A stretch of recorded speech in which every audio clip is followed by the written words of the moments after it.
ṣe fi olè lọ dára or what? You don't say that. Don't tell me that. Ó ṣe ó tún comfort pé òun ló mú. No, you don't say that. So, ṣàwọn tó gbé ṣáà fún ibà ṣé ó sọ fún ẹ pé skẹ́skẹ́ làwà ni àbí ìyá jẹ àwọn ọmọ yín káàsù. Èmi ò mọ̀ pé ìyàwó mi sọ fún mi, ó sọ fún mi pé ó mú òun lágo, ó jí òun lágo. Mo nírọ́ ni kò jẹ́bẹ̀ kò possible pé kò gbọdọ̀ dá àárín èmi àti ọ̀rẹ́ mi rú. Ṣé wàá dárúkọ owó yẹn kì í ṣe bíbà ṣe rí ara mi ò yá mi dẹ̀ kí n parọ́ in fact mi ti jẹun léde rárá ẹ jọ. Ayé ẹ̀ tó wà lókè tó wá rẹ́bọ́ tó fọ́ yìí ṣé ẹbí tèmi ni ìwọ ìyá ń jẹ́ ìwọ òun dá ọmọ yìí lò mọ́nú lẹ́ńbì náà ó rẹ̀ jẹ́ gbèsè. Ṣé ìṣẹ́ àtìyà náà ló mú ìtótó yìí? Tẹ́mi bá mọ̀ kó lè ní mi ò ní gbà yín sílé àtọ́. Báwo lẹ bá wọn rojọ́ kankan mọ́? Kí kókó ẹrù wọn kan máa lọ, wọ́n ní wọ́n lára ọ̀rẹ́ di kán máa lọ. Inú ilé epo bí láńlọ́ọ̀dù yín bá lé yín síta ẹ̀yin lẹ́mọ̀ ń tẹ́fà. Èmi ò lè gba bad luck kankan láyè kó wọnú ilé yìí. Tẹ́ ẹ̀ sì lọ, ẹ tún dúró.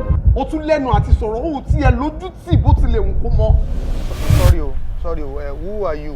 Èmi ni ìyàwó wọn sà. With this condition, àbí oyún kọ́ ni mò ń wò náà. Ẹni tó ń ṣe ẹ́, ẹnì kò ṣe ẹ́. Ìyàwó ẹlẹ́sìn òsì méjì tó gbé wọnú ilé òun ló ń darí ẹ̀ láàmú òun ni kó jáde. Màmí ẹ yé sọ̀rọ̀ báyìí náà kó dá náà ṣẹ́yìn lọ síbi kan tó ń sọ pé òun ló ń ṣe mí ni. Bí Ọlọ́run bá dá olówó á dá nídàá pé kó fi ṣàánú fún mẹ̀kúnnù tí ò bá ní ni.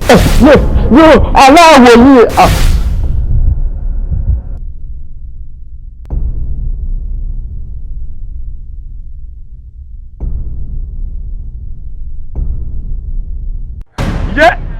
Ọbẹ̀. Meat seller. Kí ló dé tó fi gbé rẹ́kọ̀dù wọ bí? Ọlẹ́bọ̀ làbàtà, ọyọ̀ bẹ́ẹ̀ sọ̀rọ̀ fún mi ló mú.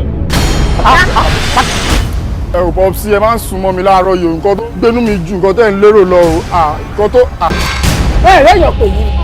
Wọ́n bá tẹ̀ wá bá yín èyí òun kọ̀. Ẹ lélẹ̀ yín. Gbà fún. I love you so much. Ogun ti dé nìyẹn mo sọ fún ẹ pé ogun dé ológun òde gbogbo tá a bá ní la máa ṣàlàgbára tá a máa fi bàjá.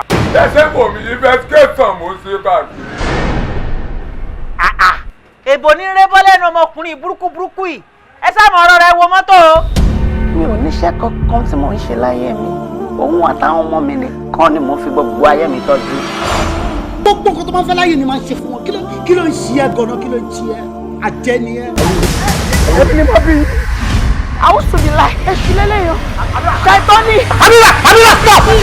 Ṣé life ló ń live tó ní ó make it happy òun tẹ̀lé ọmọ títí ọmọ onírànù ọmọ tó ní kankan ní lójú. Joseph! Listen! So nice, calm down. Tí n bá ti tẹ ẹran tán báyìí, gbogbo géè mi, ó ní mò ń fẹ́ kó lé lórí. Wọ́n kó wà kébì bẹ́ẹ̀ kó fún bó bá dé. Má.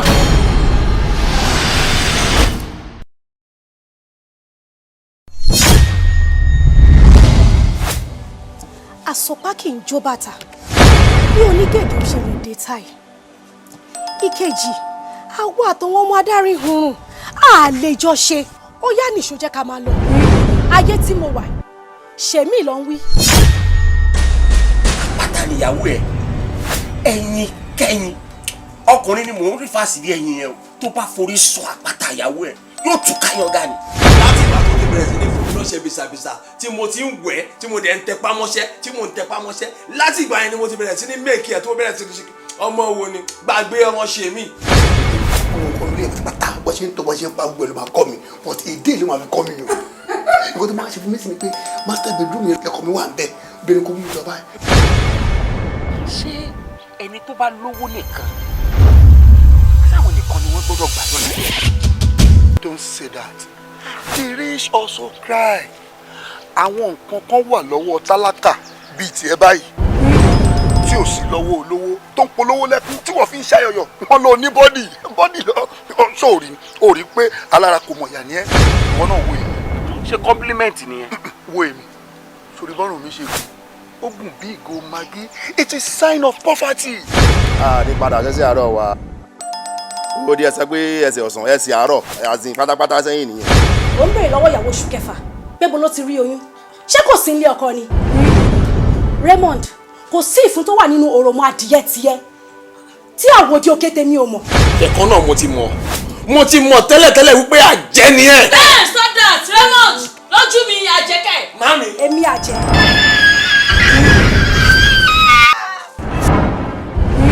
ọ̀rọ̀ mọ́ adìyẹ rọ́mọdì òmò àwòdì ìyá ẹ̀ ló má ṣá. Rámọ́ mi ibi tá a bá ti sọ pé ó dàrọ̀ a kì í kí ni kálẹ̀ ń bẹ̀ mọ́ a ti wá gba gbogbo eré ajé ẹ̀ báyìí. Má sọ bẹ́ẹ̀ mọ́ ajé tó wà lára mi àbúbùtọ́ ni.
Morning, my love.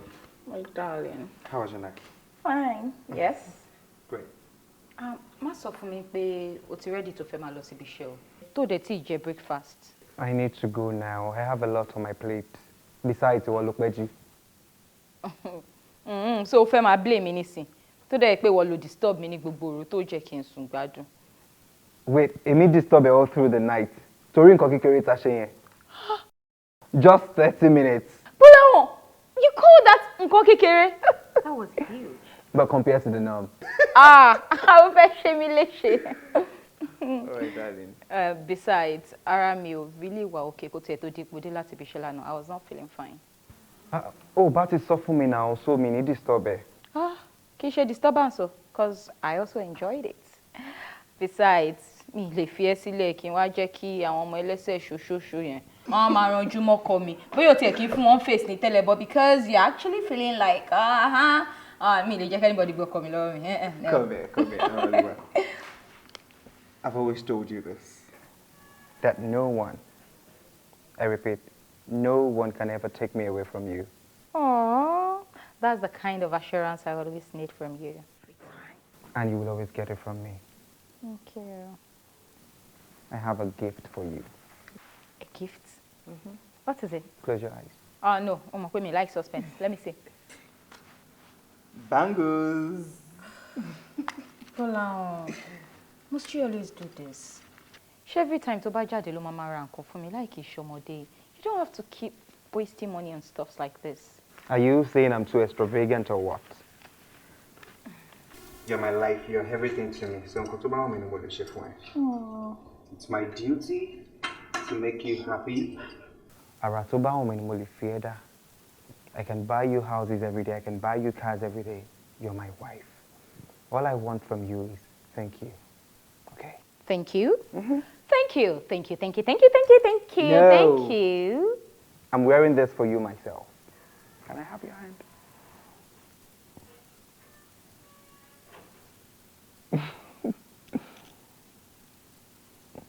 Do you like it? I love it. You're so sweet. Come here.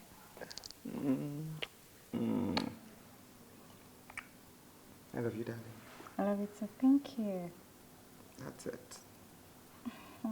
So I need to go now. I'll miss you. I'll miss you more.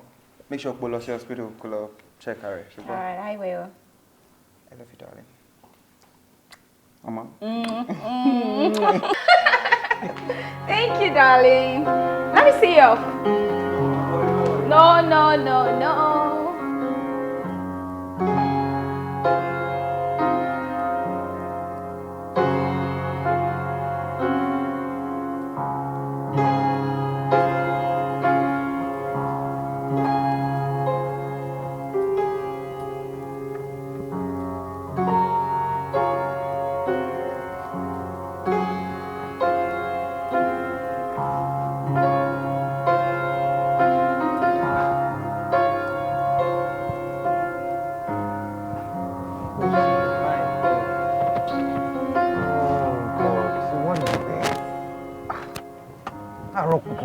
Late fún God.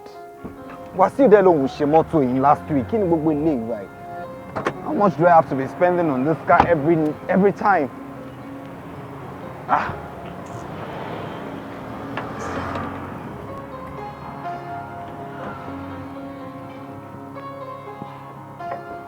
Kí ni mo fẹ́ mọ́tò ń ṣe báyìí? I checked, I just...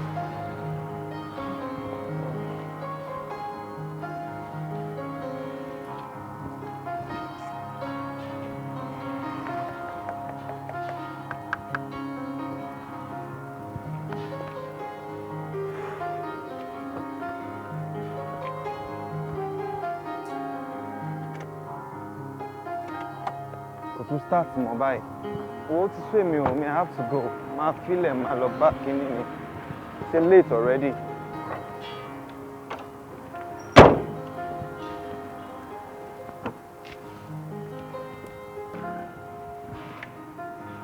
have to get a bike or something. Oh.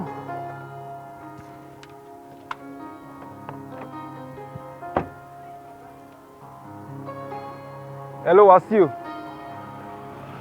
Mọ́tò tó ṣe tún ti dẹnu kọlẹ̀ síbí báyìí mo dẹ̀ ti late mo lọ sọ́fíìsì. Ṣé bó ló gbá fi gbogbo ẹ̀sìn last time? Well, side ibi ọbádé yẹn ló dákú sí bí a kò wá bá mi lọ́fíìsì kò gbá key. Kò lè wá bá mi check ẹ̀. Àwọn bag mi everything wà ń bẹ̀ so I will just... Oh, it's safe. I think it's safe. So tètè wá bá mi lọ má pẹ́ o.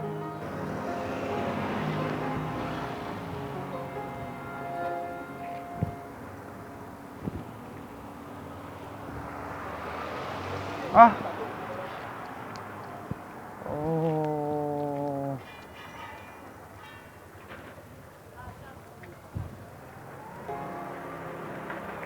Bike!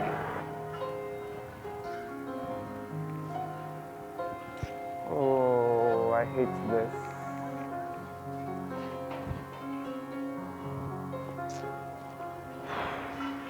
Bike! Late already. Me no ni mo pe meeting mo ní 8 o'clock. Èmi mo tún máa late the meeting báyìí.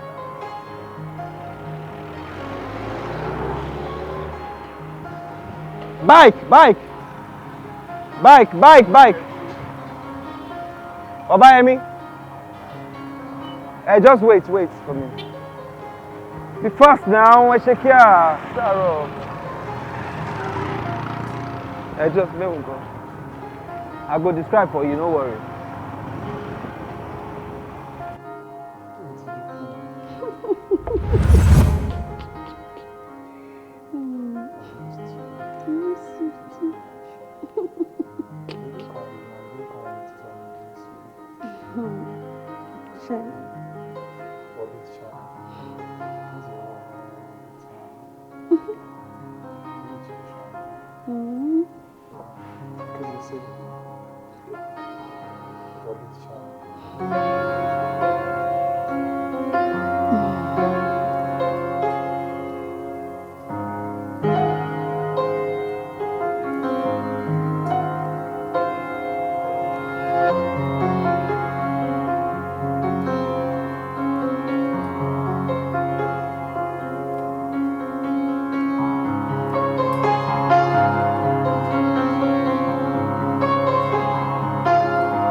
sorry. Ẹ dẹ̀ sọ pé gbàtẹ́dé láàárọ̀ báyìí lè ṣe bá wọn. That's how I met my wife when I came in this morning. Okay, sorry. Ẹ dẹ̀ sọ pé ẹ̀yin nìkan lẹ ń gbé nílé. Just my wife and I. Lọ́mọdọ̀ ní security. A ṣẹ̀ṣẹ̀ fẹ́ gba security ni. Then ìyàwó mi lòun ò ní ọmọ ọ̀dọ̀ pé òun máa ṣe house chores, òun dẹ̀ máa dáná fún ara òun. And now she's dead. All right. Let me put the call through. Please do.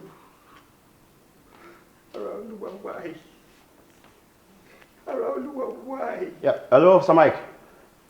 Yeah. A ti wà níbi tí sin yẹn ti ṣẹlẹ̀, sir. Yeah. No, sir. I need assistance in by sir. Oh, okay, sir. I'll send the address and straight away now. Okay. Good. Yes, sir. Okay, sir. I will do just that now. Sure, sir. Ẹ ṣé gan. Àṣírí yóò ní tú. Please, I want you to do everything in your power to get me the killer of my wife. A gbọ́dọ̀ mọ̀. I must know the killer of my wife. Kí ni mo ṣe?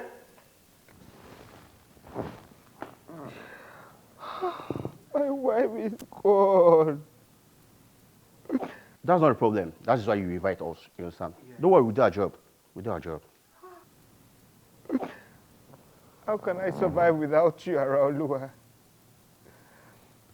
Life without you is meaningless. Araoluwa ti fi mí lọ kú èmi nìkan. You don't have to bother yourself.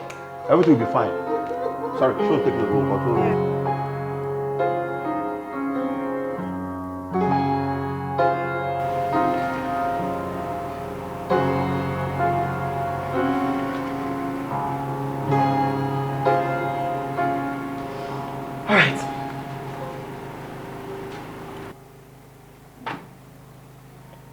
Mi ní lè tẹ̀lé lọ fún operation yẹn because mo ní another assignment mo fẹ́ attend sí láàárọ̀. So ẹ mọ bẹ ṣe fẹ́ yanjú ọ̀rọ̀ ara yín and you pé ọ́fíìsà kan fún mi kó bá mi di mọ́tò. All right, sir. All right. But tí rubbish wo lọ̀gá ń ṣe yín náà? Ṣọ́gà kan fi gbé torí pé àwọn ọjọ́ ọ̀gá wọn kàn lè sáré máa take decision láì carry wa along. Ibi tá a fẹ́ lọ tẹ́ pé a ti map out àwọn strategies tá a máa lò. Báwo lẹ fẹ́ máa ṣe ń sìn? Wọ́n yín ṣe ìgàn jẹ́ kéèyàn tètè rí yàn ojú nǹkan tó ń wá kiri. Nígbà tẹ́ kàn máa ṣàdédé jí lọ́jọ́ kan tẹ́ máa sọ pé òkè fine nǹkan tá a fẹ́ ṣe tẹ́lẹ̀ nílé òkùnkọ̀ nǹkan báyìí la tún fẹ́ ṣe. Báwo ló yẹ fẹ́ work? Oh God, Ta ló wá fẹ́ pè fún wọn báyìí? Mi ti ẹ̀ mọ̀ máa ṣàwọn ọkọ̀ tó bá ṣàwọ̀ available ká ṣàkàn bá wọn kakọ̀ mú fún wọn. But this is very very unprofessional now. Ẹ kàn máa sáré kú wọn sẹ́gbà ní pé ẹ lè tẹ̀lé wa lọ sí operation. Wọ́n pẹ̀lẹ́ tiẹ̀, wọ́n ṣá lọ sọ̀tẹ̀ yàn. Ó máa tẹ́ bá wọn gẹ́ẹ̀tì nígbà.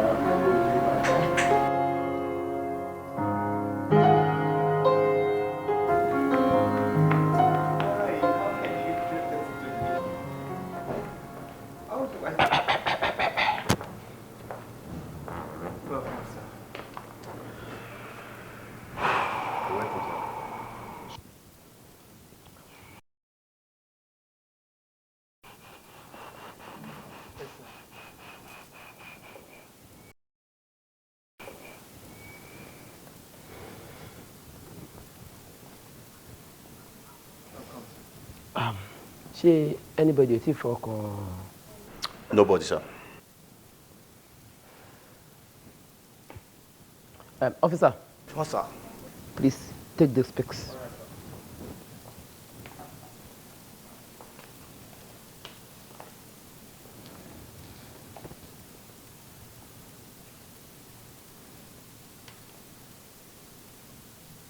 I'm done, sir. So, who is this man? This is a husband, sir. Yes, I'm the husband. She's my wife. Araoluwa is my beloved wife. What's it, pa? Cool down. Sorry. I'm calm. Okay, sir. Ilẹ̀kùn yẹn, ṣé ẹ bá ní jíjà ni àbí ẹ bá ní ṣíṣí?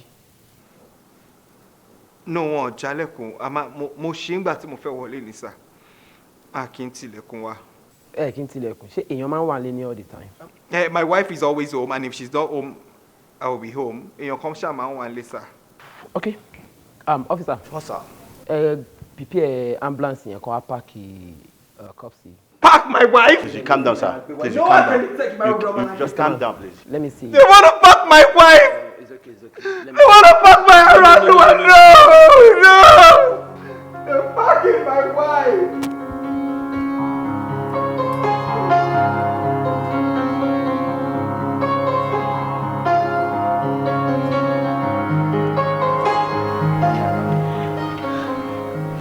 Ní sùúrù. Mo ní. Ṣé rí nǹkan tó ṣẹlẹ̀ kò sẹ́ni tí ó dùn. Mo kúkú ní. Ṣé rí ńgbà táwa náà ń rò pé kíní yìí kángun ni kíní kángun síra wọn jura wọn lọ. Èmi ṣe wò pé kí n mú ọmọ mi sẹ́yìn pé ká wá kí yín. Ẹ ṣáà jẹ́ ká ní sùúrù ṣẹ́gbọ́. Mo ní. Nítorí pé alápàdúpẹ́ lọ́lọ́run. Ọlọ́run ṣé lè tó ṣe fún mi yìí dá? Tó jẹ́ pé láti kékeré tí àti bàbá ti lọ. Àti kékeré náà ti fa ilé náà fún mi náà. Tí mo ti kó wọn. Wọ́n ní kí n máa tọ́jú ẹ̀. Mo ti bá méjèèjì kiri. Ó ṣe ọkọ̀ àfọ̀nà. Kọ́nà máa jẹ àṣẹ lẹ́yà. Wọ́n dìde fún ọmọ ilé mi lọ pé ọmọ yìí ò gbọ́dọ̀ ṣe lẹ́yà lọ́wọ́ yìí. Mo ní kò ní ṣe lẹ́yà. Ṣé kò ṣe lẹ́yà báyìí? Bó sí. Ṣé ó yẹ kí bọ̀dà mi fi ru ilé iṣẹ́ wọ́? Kò yẹ ṣùgbọ́n gbà tọ́lọ́run sọ pé ó yẹ ń kọ́. Kò sí nǹkan táwa fẹ́ ṣe. Ọlọ́run ọba àrà ni àrà tóun ló máa ń fi wá dà. Ọlọ́run máa fi wá dára tí ó dà. Mo ti ní wa. Kò sí nǹkan tá a fẹ́ ṣe. Alápàdúpẹ́ ni ẹ jẹ́ ká máa dúpẹ́ lọ́wọ́ Ọlọ́run. Ṣé ní gbogbo ẹkún tẹ̀ ń sùn yìí ṣe hàn pé ó tún kó ìjìyà bókú ọ̀run ni. Ó kó ìjìyà bókú ọ̀run ni. Mo ní. So ẹ ní láti sunkún kankan ẹ má sunkún ẹni tó kú ti kú. Ó dùn mí. Àǹtí mi.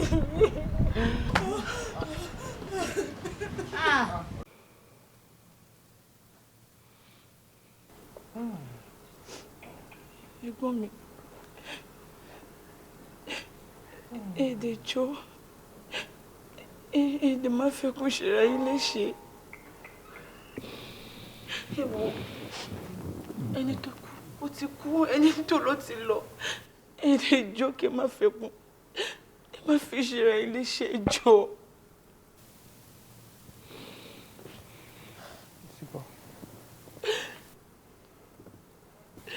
How can I survive without my wife? I know. Báwo ni mo ṣe fẹ́ ṣe? Ara Olúwa is gone. Mo ẹ wo ọlá ti tèmi. Tẹ́ bá fẹ́ kó ṣe ra yín léṣe, kí lẹ fẹ́ kó jẹ́ èrè mi? Ta lẹ fẹ́ fi mi lẹ̀ fún? Okay. It's okay.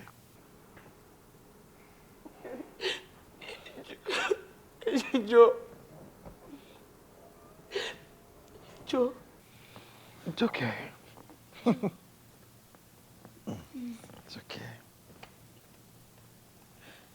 Joe. It's okay.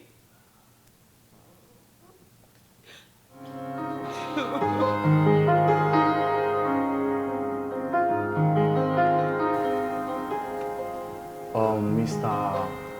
Olaun. Yes, sir. Ní ọjọ́ tí ṣẹ̀yìn ṣẹlẹ̀, where were you? Actually, ní àárọ̀ ọjọ́ yẹn. Okay.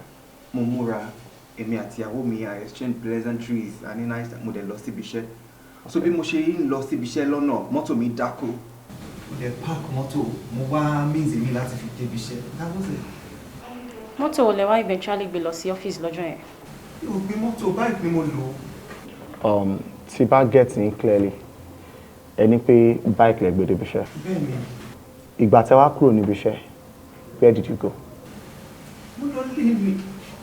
I'm sorry. Mo lọ sí club. Ẹ̀wẹ̀ má bínú ẹ forgive me. You know I'm not in the right frame of mind. Òun ló jẹ́ kí n máa ṣe mistake. Just forgive me. I just lost my wife.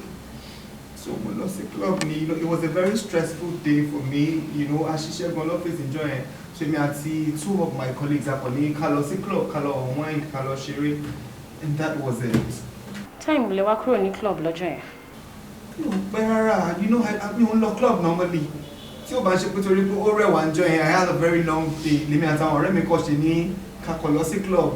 You know, I think I left there around 12 or thereabout. Okay.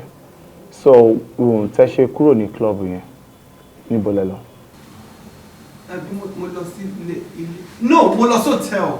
Mo lodge hotel because I let in shoe so mo wá wò pé instead of driving very late in the night, you know, I was a little tipsy. Mo kọ̀ pé ká lodge sí hotel, so mo ṣe lodge hotel enjoy yẹn. No, as in, I mean pé ìgbà tẹ́ kúrò l'hotel yẹn. Ilé lẹ lọ. No, mo lọ police station. No, mo lọ sílé, mo lọ sílé, so bí mo ṣe délé báyìí tí mo bá òkú ìyàwó mi wọ́n nílẹ̀. Àyà mi já, ẹ̀rù bà mí, ara mi ṣe jìnnìjìnnì, so mo ní láti lọ sí police station láti lọ make report. Ṣé mo lè mọ orúkọ hotel tí ẹ lodge sí lọ́jọ́ yẹn? Ìkànnìyàn. You are a wicked question. Bẹ́ẹ̀ náà rárá nìyí. Ẹgbọ́n silly question tẹ́ ń béèrè lọ́wọ́ mi yẹn náà.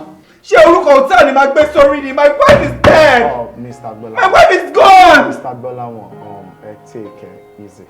No, ẹgbọ́n nǹkan tó ń bí mi náà, báwo mo ṣe máa há orúkọ hotel sórí? Just take it calm.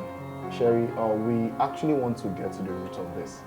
Because we are doing our work.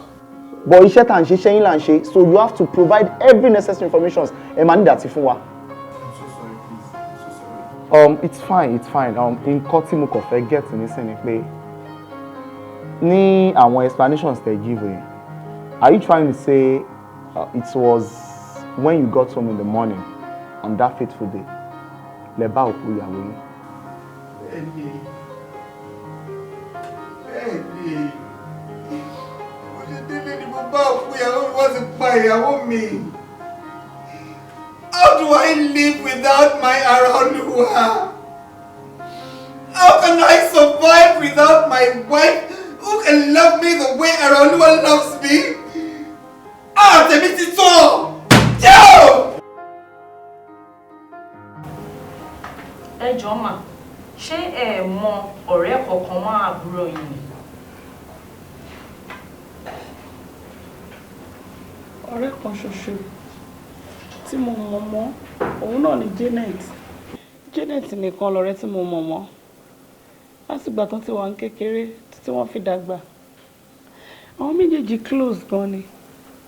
Ibi tí ọ̀rẹ́ wọn close dé wọ́n ra nǹkan ọ̀tọ̀ọ̀tọ̀. Tó bá fẹ́ ra aṣọ ìkan náà, tó bá fẹ́ ra bàtà ìkan náà ni. Kódà tí wọ́n bá fẹ́ ra nǹkan tí nǹkan yẹn bá jẹ́ ọ̀kan, wọn ò ní ìwúlẹ̀ rà. Madam, ẹni wọn kì í ra nǹkan lọ́tọ̀ọ̀tọ̀. Ǹjẹ́ tí wọn kí wọ́n jà lórí pé wọ́n ra nǹkan ọ̀tọ̀ọ̀tọ̀ rí? Araoluwa jà. Kò sí nǹkan kan tó jọ bẹ́ẹ̀. Mi ò rí nǹkan bẹ́ẹ̀ lọ́wọ́ wọn rí. Ṣé àbúrò yín ti mú ọkùnrin kankan wá fi ràn yín nílé rí yàtọ̀ sí Mr. Gbọ́láhàn? Àtìgbà tó ti wà ní school lòun àti Gbọ́láhàn ti ń fẹ́ra wọn. Gbọ́láhàn nìkan lọkùnrin ọ̀kan ṣo tí mo mọ̀ mọ́ títí wọ́n fi ṣèyàwó.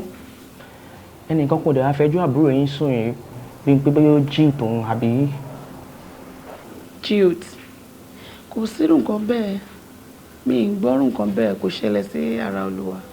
Ẹ má bínú mà ọ́, àbúrò yín ṣé kò ra nǹkan kan rí kẹ́nì kejì wọ́n á máa ní dọ̀ndọ̀dọ̀ndọ̀ òun fẹ́ wọ kinní yẹn ó wá di pọ́n ń jà sí tó ń di aláriwo dé.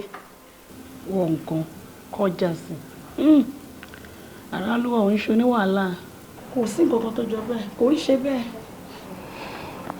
Ok, ẹ ṣé púpọ̀. Tí a bá tún ní nǹkan míì tá a fẹ́ béèrè lọ́wọ́ yín, à á kàn sí yín.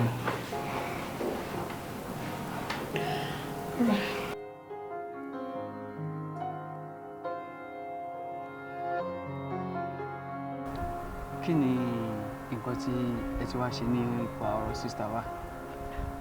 A ṣì wà lẹ́nu ẹ̀ o, àti mẹ́ni tó pa sísítà mi o. So o sọ fún mi sí pé gbogbo investigation tí wọ́n ṣe pátápátá táwọn ọlọ́pàá ṣe pátápátá wọ́n ò rí anybody tó pa wọ́n. Pẹ̀lú gbogbo investigation gbogbo torture tó fún everybody báyìí ṣé orí everybody kàn ń tẹ́wọ́ ni.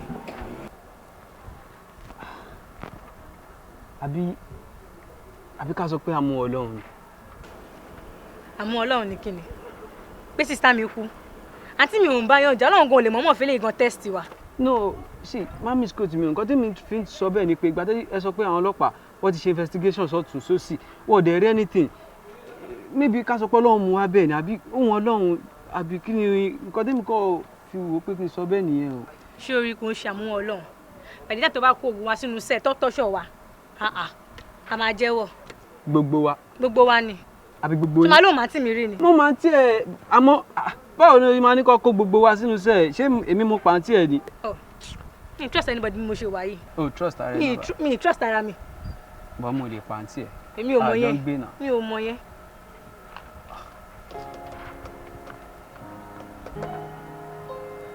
Ok, jẹ́ kí n lọ drop kọ́nà gbogbo wa.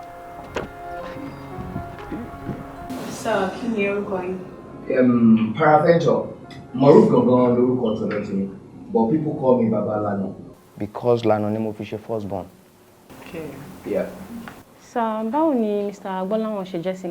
Gẹ́gẹ́ bí ọmọ ni, because kí bàbá tiẹ̀ tó kú, he called me. Baba Lana, mo ní yes, ẹ jọ̀ọ́ ẹ máa bá mi tọ́jú ọmọ yìí. So mo dẹ̀ gbà lọ́wọ́ ẹ̀ láti gbà yẹn. So ìbílẹ̀ tí mi gbà báyìí, bàbá ẹ̀ ó palẹ̀ mọ́ bẹ́ẹ̀ ni làwọn fi lọ sọ́run. Ṣé wọ́n ṣì níyà? Kò níyà, orphan ni, so èmi ni guardian ẹ̀. Yeah. Sir, àwọn ìwà wo lẹ mọ̀ tí Mr. Agbọ́láwọn máa ń wò? Jẹ́jẹ́ ni, jẹ́jẹ́ ló máa ń lọ, very cool and calm. Kò ń ṣe alárinfín ọmọ. Ó bọ́mọdé ṣe, ó bágbà ṣe, very gentle, very gentle. Kí Mr. Agbọ́láwọn tó mú Àrànlọ́wọ́ wálé pé wọ́n fẹ́ fẹ́. Ṣé wọ́n ti ever mú obìnrin ní wàá bá yín pé wọ́n fẹ́ fẹ́ kí wọ́n tó fẹ́ Àrànlọ́wọ́? Kamari ni Paul wí. Ibo ló ti fẹ́ rí? Mo máa lu ayé ẹ̀ bàjẹ́. Ó máa mú obìnrin mi wá fún mi. Lẹ́yìn tó ti mú ọmọ ti bí wá. Ṣó fẹ́ stupid ni? Ibo ló ti fẹ́ rí? Kò mú obìnrin mi wá o. Okay. Ṣé anybody ti at some point bóyá report wọn sí yín ọ̀kan report wọn fún yín pé bóyá ọ̀rọ̀ lórí iṣẹ́ àbí àǹgbára ẹni lóbìnrin something like that? I told you before. You get what I'm saying? Mo ní kò ń kóbìnrin rárá. Èmi ló fi yẹn jọ. Ibo ló ti fẹ́ rí? Yàtọ̀ sílẹ̀ ní ọjọ́ mẹ́ta yìí kan tí ọmọ kan wá ń bẹ̀ tó sọ wípé mi sẹ́ ọjọ́ kan tí mo kàn bá àwọn ọmọ kéékèèké kan ṣeré tí ọmọ yẹn dẹ̀ wá lé mi fún olómìnira orí ò pé ni èmi fún ẹ lóyún. Ibo ló ti fẹ́ rí? Ta ló fẹ́ fún ẹ lóyún? It's okay, it's okay, it's okay. All right. Okay, sir. Yep. Anytime we need you, we'll get back to you. No problems. No problems. Thank you. Yeah, good day. Good day. Ẹ̀yin àti ọ̀rẹ́ yín close gan-an. Close gan. Aṣọ kan náà lájọ máa ń wọ̀. Irun kan náà lájọ máa ń ṣe. Everything báyìí ibi tẹ́ bá ti rí ẹ máa rí mi. Àjọ máa ń wọ̀ almost every time ní 5 and 6 mi làwọn èèyàn máa ń pè. Ẹ̀ẹ́dẹ̀ kí ń jà rárá. Kí ń jà. A ní course láti jà. I understand that for gan. Ṣé ọ̀rẹ́ yín ti ever wá bá yín rí kẹ́ bá wọn settle dispute láàrin àwọn àti ọkọ wọn? Bíti báwo? Wọn àtọ́kọ ẹ̀ wọn kì í jà. Ìjà bíti báwọn kì í bára wọn jà. Gbogbo nǹkan tí mò ń sọ ẹ̀wọ̀n àwọn méjèèjì lọ́ọ̀fù ara wọn gan. Ṣé rí tí bá wà pẹ̀lú wọn báyìí mo máa ń fi ọlá àwọn méjèèjì tọrọ ni because wọ́n ti lọ́ọ̀fù ara wọn jù. Wọ́n máa ń sọ pé anytime tí má ti fẹ́ marry mo máa fẹ́ irú ọkọ ọ̀rẹ́ mi gangan because wọ́n ti lọ́ọ̀fù ara wọn jù. Madam, ẹ jọ̀ọ́, ọjọ́ wo ni ẹ̀yin àtọ̀rẹ́ yín rí àgbẹ̀yìn? Ìjọ tí ṣẹlẹ̀ gógó náà la ríra last. Àmọ́ mi ò mọ̀ wípé goodbye tọ́rẹ́ mi ṣe sí mi jọyè last goodbye ló jẹ́. It's okay. Ẹ má bínú, ṣé ẹ̀yin àtọ̀rẹ́ yín ò jáde rí kí àwọn àtẹ̀yàn kan jà tàbí kí wọ́n karùn-ún síra wọn? Ẹ ò understand nǹkan tí mò ń sọ yìí ni.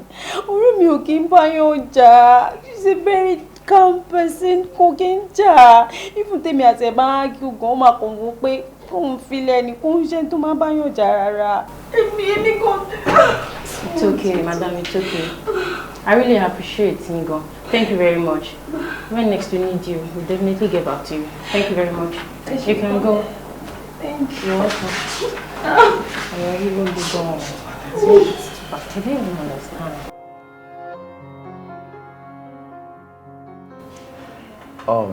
Auntie, ẹ jọ̀ọ́, ẹ má bínú, báwo lẹ ṣe jẹ́ sí Mr. Agbọ́láwọn? Ẹ̀gbọ́n mi ló jẹ́. Èmi àti wọn nìkan ni àwọn parents wa bí. Madam, ẹ jọ̀ọ́, irú àwọn ìwà wo lẹ mọ̀ tẹ́gbọ̀n yín máa ń wù?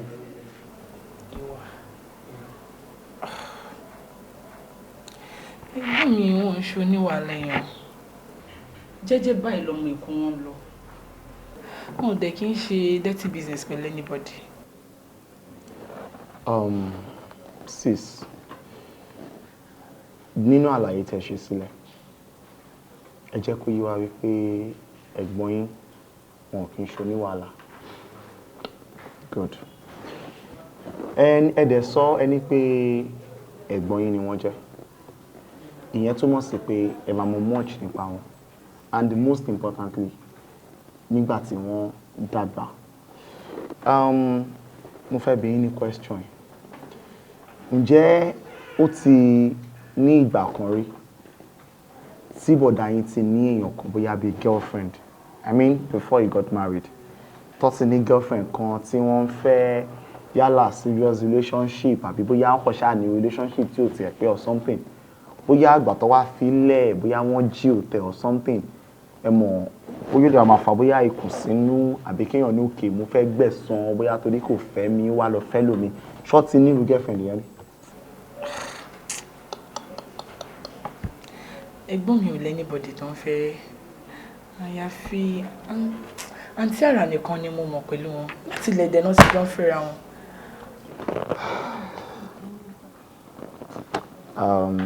Okay. Kò sí wàhálà. Since ẹ sọ pé àǹtí àrà yìí nìkan náà lẹ mọ̀ tó fẹ́. Bẹ́ẹ̀ni. Thank you so much. And tó bá jẹ́ pé bí a tún wá need any information, we will get across. Thank you. Báwo ni ṣe jẹ́ sí olóògbé? Ẹ̀gbọ́n mi ni wọ́n. Irú ìwà wo lo mọ̀ tẹ́gbọ́n ẹ̀ ń wù? Ẹ̀gbọ́n mi ò níwà burúkú. She's nice. She's kind. Wọ́n dẹ̀ kí n bá yín kankan jà. Thank you.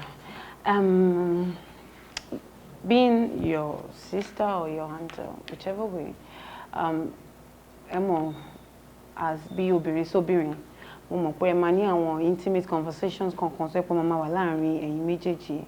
Like bóyá wọ́n confide in you or some kind of ọ̀rọ̀ tó jọ mọ́ pé bóyá wọ́n léèyàn kan tó ń fẹ́ tẹ́lẹ̀. Probably she once had an affair with someone. Bóyá ọkùnrin yẹn ti náwó fún wọn gan-an. Ọmọ kan tó wá pàdé Mr. Gbọ́láhàn.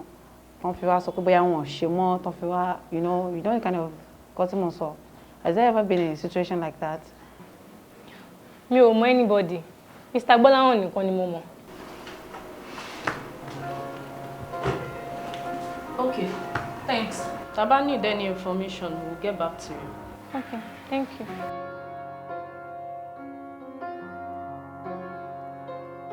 Ẹ kálẹ́ máa o. Ẹ kálẹ́. Yes. Ẹ jọ̀ọ́ máa, ṣé àdúgbò yìí lẹ̀yin ń gbé? Bẹ́ẹ̀ ni àdúgbò yìí là ń gbé. Ilé tèmi lélẹ̀. Ilé tèmi wà ń bẹ̀. Okay. Ẹ jọ̀ọ́ orúkọ tèmi ni Detective Olúwafẹ́rànmi. Ẹ jọ̀ọ́ ṣé kò sí? Kò sí nǹkan kan. Ẹ jọ̀ọ́ mo fẹ́ béèrè nípa àwọn tó ń gbé ní ilé yìí lọ́wọ́ yín. Ẹ wò, èmi ò mọ̀ kankan nípa àwọn àdúgbò yìí o. Mi ò mọ̀ kankan torí gbà yẹn lèèyàn máa sọ̀rọ̀ ẹyọ kan ṣo nísìn. Lẹ máa sọ 100 mọ́yàn lọ́wọ́. Madam, ẹ ní sùúrù náà, kò lè tó yẹn. Ìbéèrè kékeré ni mo kàn fẹ́ béèrè lọ́wọ́ yín. Tó bá jẹ́ bẹ́ẹ̀, kí ni nǹkan tẹ́ fẹ́ béèrè gangan? Ǹjẹ́ bóyá ẹ ti ever gbọ́ bóyá èèyàn kan àbáwọn tó ń gbé nílé wọn ti ever jà rí àbí wọ́n ń pariwo léra wọn lórí? Ìjà rárá, because ó ti pẹ́ tèmi ti kó dé àdúgbò yìí, mo dẹ̀ mọ̀ ìgbà tí wọ́n kó dé. Láti ìgbà tí wọ́n dẹ̀ ti kó dé àdúgbò yìí, mi ì gbóhùn wọn fún ọjọ́ kan rárá rí. So wọn ò jà. Ẹ dẹ̀ tí rí bóyá ẹnìkankan ti wá pariwo lé wọn lórí ní ilé yìí rí? Kò sí nǹkan tó jọ bẹ́ẹ̀. Kò sí. Ẹ ṣé gan, mo really appreciate. Ẹ ṣé gan. Ìgbà Olúwa ṣeun. Owó ní Olúwa ṣe ń bì. Ó mọ̀ ra àwọn ọlọ́pàá. Tó bá sọ ẹyọ kan ṣo báyìí, mo ṣe sọ síwájú 100 ni. Ó dọdún kan. Ó bá dẹ̀ ti tẹ̀lé wọn dé police station báyìí, ọdún kan ni. Bẹ́ẹ̀ ni. Olúwa ṣeun lọ. Wọ́n àti bí sí. Ó lọ lé mi, ó dàbí.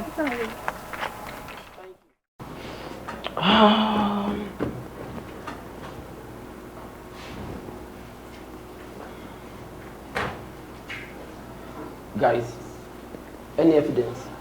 Nothing yet, boss. Sir, mi ò tí really need anything solid to talk about now. Bóyá taba further. Sir, we are still struggling with the situation, sir. Struggling? Yes, sir. For now, ọ̀rọ̀ yẹn ṣì rú mi lójú sà.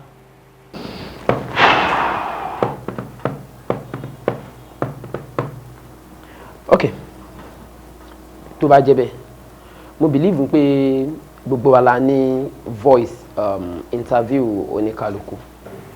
Yes, sir. Àwa tá dẹ̀ ní voice mo mọ̀ pé a ní jot down.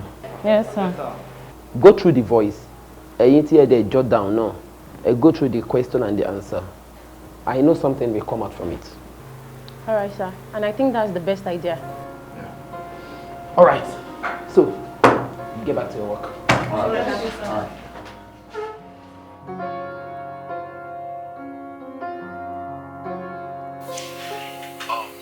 Auntie, ẹ jọ̀ọ́, ẹ má bínú.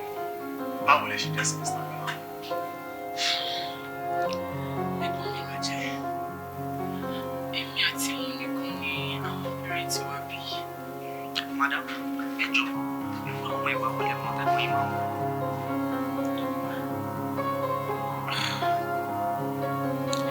Mi ò mọ̀ ṣó ní wàhálà ìlú. Jẹ́jẹ́ báyìí ló ní wọ́n. Mo dẹ̀ kì í ṣe dirty business pẹ̀lú anybody. Sis, nínú àlàyé tẹ́ ṣe sí ẹ jẹ́ kó yíwa wípé ẹ̀kọ́ yìí ìṣòro wà. Ẹ̀dẹ̀ sọ ẹni pé ẹ̀kọ́ yìí ni wọ́n jẹ́. Ìyẹn túmọ̀ sí pé ẹ máa mú much nípa and the most important nígbà tí mo dàgbà. Mo fẹ́ bí ní question. Ǹjẹ́ mo ti ní ìgbà kan rí tí bọ̀dá yìí ti ní èèyàn kan bóyá bíi girlfriend? I mean before he got married. Tó ti ní girlfriend kan tí wọ́n fẹ́ yálà serious relationship àbí bóyá ń kọ́ ṣáà ní relationship tí ó ti ẹgbẹ́ or something. Bóyá àgbà tó wá fi lẹ̀ bóyá wọ́n jí òde or something. Bóyá ìlú àwọn afọ bóyá ìwò sínú àbí kéèyàn ní kí n fẹ́ gbẹ̀sán bóyá tó ní kò fẹ́ mi wá lọ fẹ́ lórí ṣọ́ọ̀tì ní òde ẹ̀fẹ̀. Ẹ̀gbọ́n mi ò lẹ́ni bọ́dí tó ń fẹ́ ìyá fi àǹtí àrà nìkan ni mo mọ̀ pẹ̀lú àti lẹ́dẹ̀ náà sí lọ́ fẹ́ra wọn.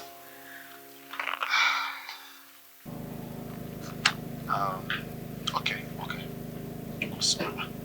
Since ẹ sọ pé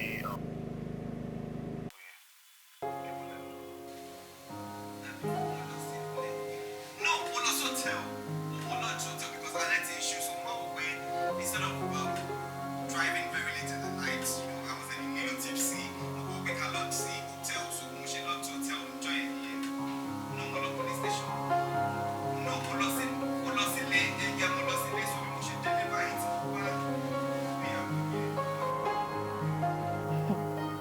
Smart guy.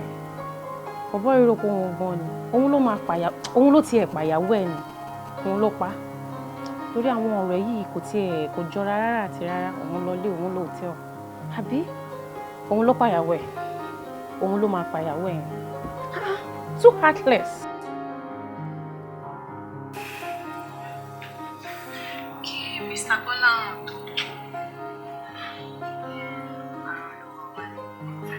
Ṣé wọ́n ti lè ẹ́bà mọ̀ pé ní ìwà báyìí kò fẹ́ kí wọ́n tó fẹ́ Kamari ni bọ́ọ̀lù mi. Ibo ló ti fẹ́ rí? Mo máa lu ayé ẹ̀ bàjẹ́. Ó máa mú obìnrin mi wá fún mi. Lẹ́yìn tó ti mú ọmọ tìbí wá. Ṣó fẹ́ stupid ni? Ibo ló ti fẹ́ rí?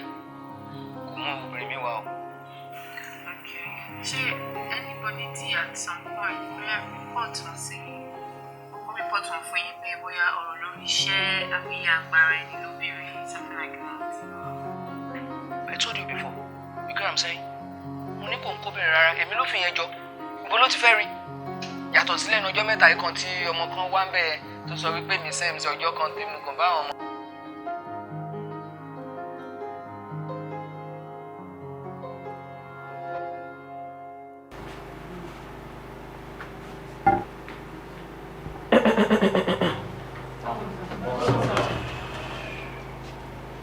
Now, kí ni èsì assignment tí mo fún yín? Sir, ọ̀rọ̀ yẹn ò tí ì really yé mi. But ó dà ìpara àta ló wá ṣiṣẹ́ yẹn. Sir, to my own point of view, mo rò pé ọ̀bọ yẹn ṣe dirty business kan, wọ́n fẹ́ gbẹ̀san lára ìyàwó ẹ̀. ẹ wò sá nǹkan tèmi feel ni pé ẹni tó ṣiṣẹ́ yẹn ó likely kò yẹ pé vicinity yẹn ló wà. But to my own point of view mo fi pé guy yẹn gangan òun ló pa ìyàwó ẹ̀ fún lára rẹ̀. Yes. Why tó ṣe rò pé òun ló pa ìyàwó ẹ̀? Because when I was listening to the voice note tí a record ní ọjọ́ yẹn ọ̀rọ̀ ẹ̀ kò tálì rárá àti rárá. À ń bèrè lọ́wọ́ ẹ̀ pé hotel wo ló lodge sí, ó kọ́kọ́ sọ pé òun lọ sí police station, òun lọ lé, òun ò lè recollect. So I feel like irọ́ ti wà nínú gbogbo nǹkan tó ń sọ yẹn. Mo ṣẹ̀ṣẹ̀ ń recollect ni o. Yes, she's right. Because ibi ni mo wà lọ́jọ́ yẹn lóòótọ́.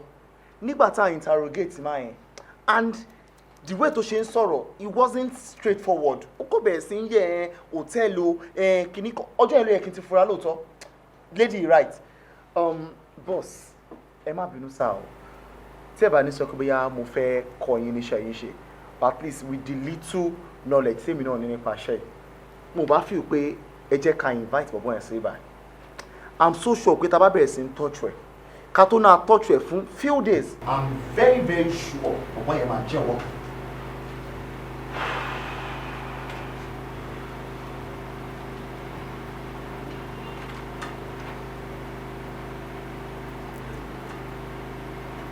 Okay. I will undo that.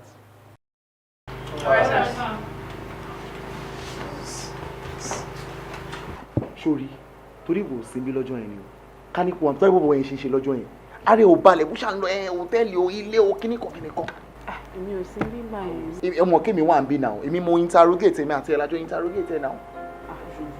Ìwọ ni gbogbo ẹ̀. Now, Mr. Gbọ́láhàn, ṣé o fẹ́ help ara ẹ kúrò nínú situation yìí? Why can't you just tell me the truth? Jẹ́wọ́, màá rí ìlú ẹ̀, ṣé mo mú ṣe jẹ́? Tell me the truth. I've been saying nothing but the truth látìgbà tí ẹ ti keep mi síbí báyìí. Mi ò parọ́ fún yín, báwo ni mo ṣe máa pa ìyàwó mi? Ẹni tí mo fẹ́ ní ṣùlọ́kà, ó bẹ̀bẹ̀ fẹ́ ẹ̀. Ó sanwó orí ẹ̀. Bẹ́ẹ̀ni sọ̀rọ̀! Kí ló ń ṣe ẹ báyìí? Ó jẹ̀bi, mo fẹ́ ní ṣùlọ́kà ni. What rubbish? I didn't kill my... You did! How can I kill my wife? Mi ò pàyàwó mi. Ṣé yín lè pàyàwó ti yín ni? Mi pàyàwó mi náà. Mo délé mo dẹ̀ mo bá tó ti kú kí lè fẹ́ kí n ṣe. Ìwọ́n ti pọ̀ òwe kàn ń tà sí. Mo lọ sí police station. Irọ́ ilé mo kọ́kọ́ lọ. Irọ́ mo lọ sí club. Irọ́ hotel ni mo padà lọ. Ìwọ náà gbọ́. Just can you just say the truth? I don't club gbogbo nǹkan tó ṣẹlẹ̀ yẹn, you know, téèyàn bá go through stress, sometimes you need to unwind. And gbogbo tani mo ṣe mistake sọ̀rọ̀ yẹn is because I was down psychologically, I was depressed, I was in trauma. Shut the fuck up! Where you go? Tell me! Now, are you going to tell me the truth? Or you want me to treat you like a goat? But I've been saying the truth. Mi ò pàyàwó mi tí mo fẹ́. Mi ì ṣe kankan since tí o kì í ṣe ìwọ ló pa ìyàwó ẹ so mo kàn fẹ́ ṣe àwọn experiment kan so that we can know. Ọkọ ẹjọ́ torí Ọlọ́run ẹjọ́ torí Ọlọ́run ẹjọ́. Please let's talk man to man, please let's talk man to man. Ẹ wá ẹ súnmọ́ bíbí ẹjọ́ mọ nǹkan tó ṣẹlẹ̀ ṣé mo pé ìyàwó mi mo nífẹ̀ẹ́ gidi gan òun náà dẹ̀ nífẹ̀ẹ́ mi gẹ́gẹ́ bí ìyàwó a máa ń bára wa lò gẹ́gẹ́ bí lọ́kọláya mo jáde ìgbà tí má délé ni mo bá òkú ẹ̀ tó ti kú. Ọba tó ti kú. Ọba tó ti kú. Ọba òkú ẹ̀ tó ti kú. Ẹ má bínú sà. Please ẹjọ́ sà ẹjọ́ ẹni sùúrù. Jẹ́wọ́ jẹ́wọ́ your bloody. Sorry sir, máa jẹ́wọ́ sà. Máa jẹ́wọ́ sà ẹjọ́. Are you ready to talk? I'm ready to talk. I'm ready sir. We have said something. Ẹjọ́ ẹ pa mí sílẹ̀ pa mí síta. She was cheating on me. Mo kàn ní kí n kọ́ ọlọ́pọ́n ní kéèkì ń fi pílò bò lójú mọ́lẹ̀. Ó wá kú. I killed her. Killed your wife. Sorry sir. Sorry sir. Sorry sir.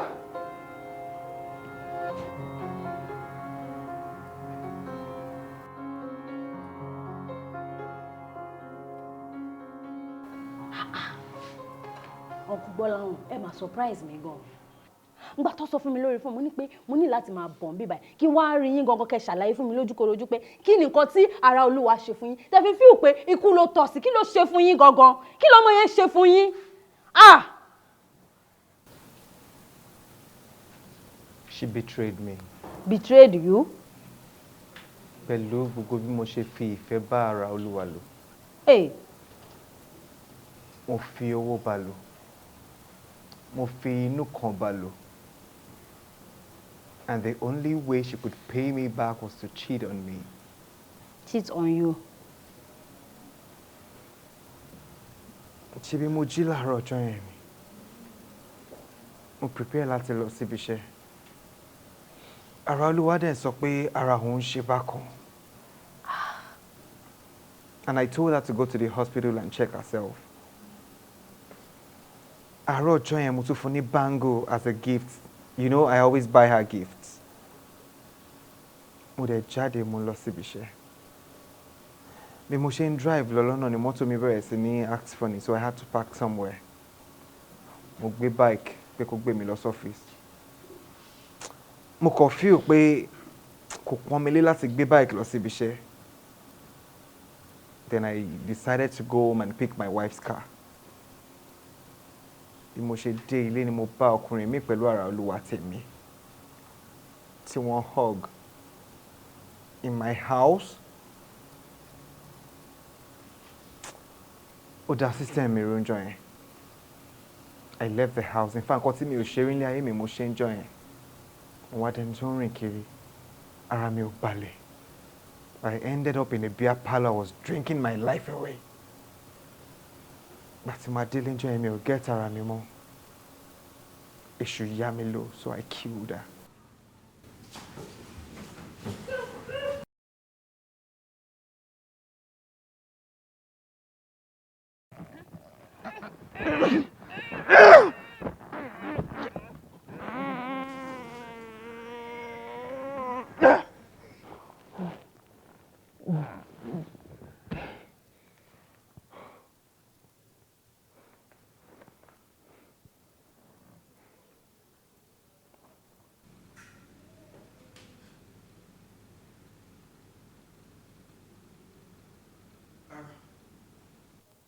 Ara Olúwa.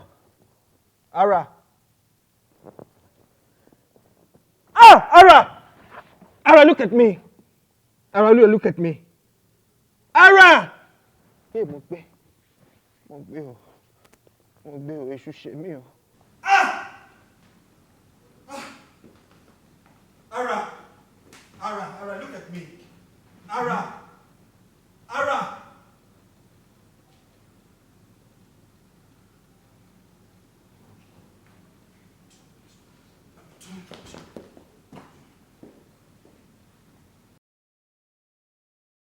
Killed her. You killed her. But it's get it wrong. It's get it wrong because èmi àti boyfriend mi lájọ wà nínú living room mi lọ́jọ́ yẹn. Èmi àti ẹ̀ lájọ wà nínú living room mi lọ́jọ́ inú kitchen ni ara Olúwa wà. Ẹ kò pọmọ yẹn dànù. Janet, what are you telling me? Ṣé o fẹ́ sọ pé mi ò dáyàwó mi mọ̀ ni? Mo ní mo rí ara Olúwa tí ọkùnrin mi ọ̀gẹ̀. Kò lè mọ̀ gan, the bangle I gave her that money was the first thing I cited. Tí wọ́n ọ̀gá ara wọn báyìí, you're telling me pé wọ́n wá sílé wa now. Ẹ ti ṣe mistake. Báńkù tó jẹ́ pé èmi ni mo rí lọ́wọ́ ara Olúwa tí mo sọ pé báwo ló ṣe máa ra irú nǹkan báyìí fúnra ẹ̀ tó ní ra tèmi tí mo gbà lọ́wọ́ ẹ̀ tí mo fi sọ́wọ́ mi. Look at this bangles, it's so fine. I'm sure pé méjì ló máa ra tèmi dà. Sorry to disappoint you, èmi kọ́ ni mo rà. Gbọ́láhàn ló rà, so ó ṣe fún mi láàárọ̀ yìí. Wo kò sí wàhálà, bá mi bọ́. No. Tí ẹ bọ́ wá náà kí n tiẹ̀ fi ya picture náà. Bọ́ wá náà. Ó mọ nǹkan, a máa béèrè lọ́wọ́ ẹ̀ pé bolo ti ra o, a jọ wá lọ síbẹ̀, so a máa lọ pick tiẹ̀ náà. Ó mọ nǹkan tó ṣẹlẹ̀, bọ́ ilé ìwà náà, jẹ́ kí n tiẹ̀ ṣe ìyá fọ́tò kí n kàn tiẹ̀ wọ̀ lọ́rùn, Ọlọ́run ló tẹ̀ nínú rẹ̀. Kò ṣe. Next time, tọ́kọ ẹ bá ti fẹ́ ra nǹkan fún ẹ, máa sọ fún pé kó máa ra méjì. Torí pé o mọ̀ wípé tó bá ra méjì, máa gbà lọ́wọ́ ẹ̀ ni. Ọlọ́run ló ní pé àjọ wá ní bèjì, wàhálà ò bá pọ̀. Anyway, mo ní gist fún ẹ tó bá rí nǹkan tó ṣẹlẹ̀. Kíni. Tó bá rí nǹkan tó gbé ní Starblog lénìí. Wo gist yẹn máa ní láti dúró kó tó dé kitchen ni mo wà tí mò ń ṣe oúnjẹ. So wá join mi ní kitchen kájọ lọ máa gist lọ. Because mo dẹ̀ mọ̀ ẹ́ tó bá ṣe díẹ̀ nísìnyí wọ́n ló máa pariwo ebi o. Ìgbà tí mi sí ní on diet báwo mi ṣe ní jẹun. Ìwọ tó ti ní jẹun fún 5 days. Fún mi ring.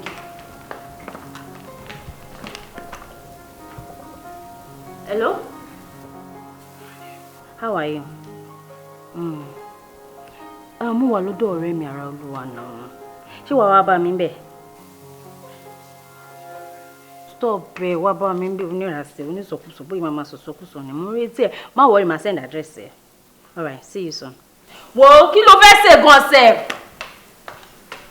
Má fọ ìwọ́jà náà.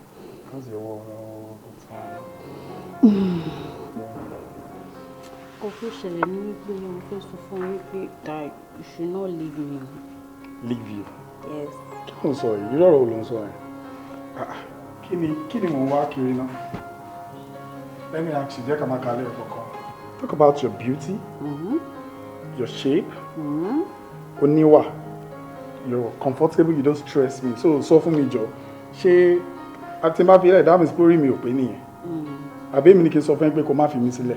Báwo ló ṣe máa sọ orú nǹkan bẹ́ẹ̀? Kí ni mo tún wá lára ọkùnrin tó ní? Nígbà tó mọ̀ ń pè gbogbo nǹkan tí mo bá bèrè lọ́wọ́ ẹ̀rọ tẹ̀mí lọ́rùn. Máa fún mi lọ́wọ́, máa ń ṣe shopping fún mi. Mo tún mọ eré ṣe lórí bed. Ní kí ló tún wá kú? Ọkọ méjèèjì yẹn ló wà important jù. Oh serious, mi ṣe ní mẹ́rin ṣe. Wọ́n ti fi good looking lẹ̀ káàkiri má sọ̀rọ̀ yẹn. O mọ̀ pé wọ́n nìkan mọ ni. So gbogbo energy mi orí ẹ̀ nìkan ni. Kárí mò ń ṣe ẹ̀ ń sìn, ìyẹn mi ni mo rí ṣe kí. Ó kàn dàbí ká máa sọ̀rọ̀ yìí lọ ni. Kí máa sọ̀rọ̀ nílé onílé. Níwò tí ẹ̀rí òun mojú ọ̀pára. Tí ọkọ̀ bá lé ọkọ̀ rẹ̀ bá lọ wọlé ń sìn, kó wá máa rí ọkọ̀ máa wò pé àwọn wò nílé. Kí ló tó máa ń sọ̀rọ̀ báyìí? Mo ti sọ fún ẹ pé family friend lèmi àtọ̀rẹ́ mi. Everybody ló mọ̀ pé best friend ni wá. So mo ti fẹ́ introduce ẹ sọ́kọ ẹ̀gbọ́n so that anytime tó bá fẹ́ wá síbí báyìí, mo free láti wọlé anytime tó bá wọ̀n ẹ̀. Still, mi ò wà comfortable. Stop. Hey, look who is here. Uncle Tade. What's up, bro? Happy much. You got already? Ó ṣe wọlé náà quite long. Ìwọ wọ́n ṣe ẹ̀dín náà ni mo mọ̀ máa sọ fún ẹ nígbà yẹn ló máa sọ pé kí wọ́n á help ẹ kí wọ́n á ṣe kí nǹkan mi dẹ̀ ráyè. Uncle Tade ẹ pẹ̀lẹ́ ẹ kú tọ́jú ẹ. Ẹ wá ní jàre. Ẹ dẹ̀ kú ìfaradà gbogbo wàhálà ẹ̀ because bóyá ìwà yìí gbogbo wa pátápátá la mọ̀ pé she's such a handful. Kí ni mo fẹ́ ṣe? Ṣé mo lẹ́lò mí? Kí nìyẹn wá túmọ̀ sí? Kí ló máa wá ṣẹlẹ̀ báyìí? Ó ṣáà ti dáná tán, ó yá lọ sáàbù akáwájọ. Now. So wàá gbé ẹnu ẹ̀gbọ̀ngbọ̀n yẹn wàá fi jóúnjẹ tèmi sí àbí? Má wọ̀ mò ń bẹ́ẹ̀ dé mọ̀ ṣé bí Uncle Tade wà níbàyí wọ́n ń gbọ́ gbogbo ẹ̀. Ẹ mọ̀ nǹkan tó ṣẹlẹ̀ mo ti ṣe oúnjẹ tán so èmi àti àjọ lọ set dining nísìn. Ṣé ẹ sọ oúnjẹ tèmi mọ̀ ní? Ẹ fún ni. Bóyá máa bọ̀ ọ́ kí àlejò wà ń bí wọ́n say it again. Àbọ̀. Àwọn ọ̀jàre a máa lọ set dining. Mo tẹ̀ kí mú ojú àlejò rárá. Ní kí ni? Ṣáwọn làlejò ilé nílé yín jàre. Wọ́n máa ṣe bí ìbejì. Èmi àti boyfriend mi lájọ ọ̀gàrà wà. Ara olúwa ò ever cheat on you rí lájọ tí mo tẹ́mi tó sì fẹ́ yín tí mo ti mọ̀. Ẹ kàn pọmọ yẹn dànù. Ẹ dúró ná, èṣù tó lò yín tẹ́ fi mú ọ̀rẹ́ mi tẹ́ fi pa yín. Kí ló dé tí ò ṣe lò yín? Kẹ́ wá mú òkun báyìí kẹ́ pokùnso kẹ́ níyàwó yín cheat on you o. Kọ́wọn èèyàn tẹ́ wá sọ pé ó ṣe dáa, ó para ẹ. Èṣù yẹn ló wá mú yín tẹ́ fi pa ọ̀rẹ́ tèmi dànù láì ṣẹ̀yìn, láì rò. Ẹ ṣe nǹkan tó dáa o. Ẹ rẹ ní bá yín sọ̀rọ̀, ẹ ṣe nǹkan tó dáa rárá. Janet, ìwọ ló wọ Bangle ara olúwa. Èmi ni mo wọ̀. Ẹ̀gbọ́n mi, báwo lè ṣe ń ṣe báyìí? Báwo kí ló dé tẹ̀ ṣe kí ní sùúrù? Kí ló dé tẹ̀ ṣe farabalẹ̀ kẹ́ rókòdó ọ̀rọ̀? Òun lẹ kó gbogbo wa sí wàhálà yín sì kò sẹ́ni tó lè jókòó nu wa.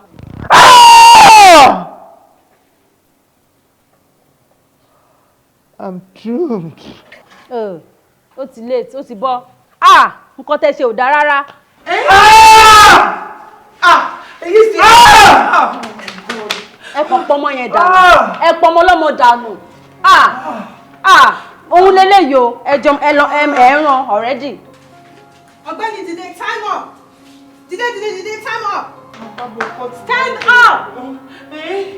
Stand up.